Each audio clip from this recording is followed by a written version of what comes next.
Okay, so this bus, like I said, we did a lot of metal work on this. We placed about half of this quarter panel from the bottom up.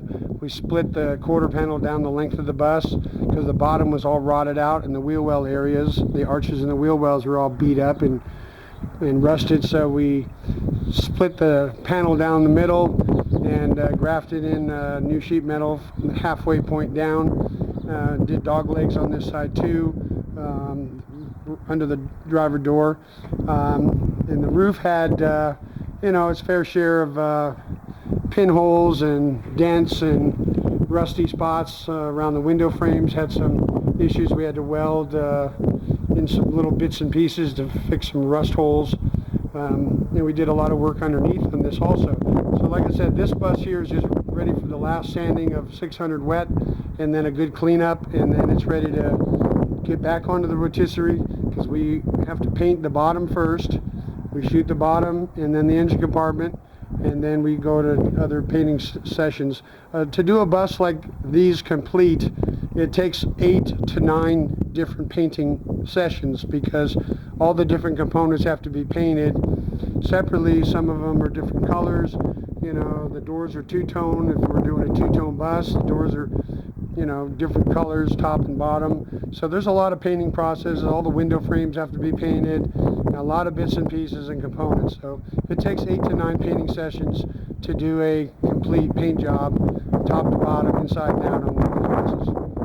Now the dashboards, do they make those again, or No. you have to go with what you find? Yeah, the dashes typically have the radio hole cut out of them. People back in the day would put big old 8-track players in them, you know, back in the 70s and 80s. So a lot of times the dashes are cut out.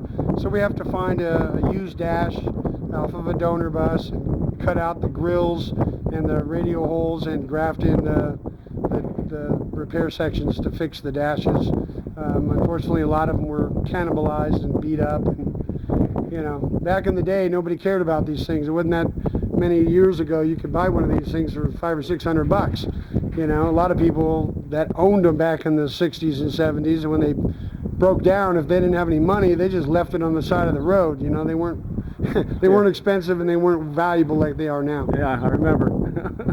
So you say, you know, this looks fantastic to me. I can't see no seam where you seam the. Well, that's the point. Yeah. We go through a lot of this side of the bus is called the long panel. This is a very long sheet metal panel that takes an awful lot of block sanding and multiple stages of sandpaper usage. We use a 4-foot custom-made sanding block to get these things blocked, so this panel is as flat as glass. It takes a lot of work, a lot of know-how. I got some very talented body guys who put a lot of hours into these things to get them as straight as humanly possible. So it's a lot of work. Looks fantastic. Thank you. Well, there you say you have one that's painted or almost complete. Yeah, we just painted a bus 2 weeks ago. We've been letting it cure. We just, in the last week or so, we just did all the wet color sanding of 1,000 grit and 2,000 grit, and just this morning we did all the machine buffing and machine polishing and cleaned it all up. So if you want to go in the paint booth, I can show you that bus real quick. It's a 1962 23 window. It's turquoise on the lower half, and the upper half is called blue-white. Well, that sounds fantastic. Let's take a look.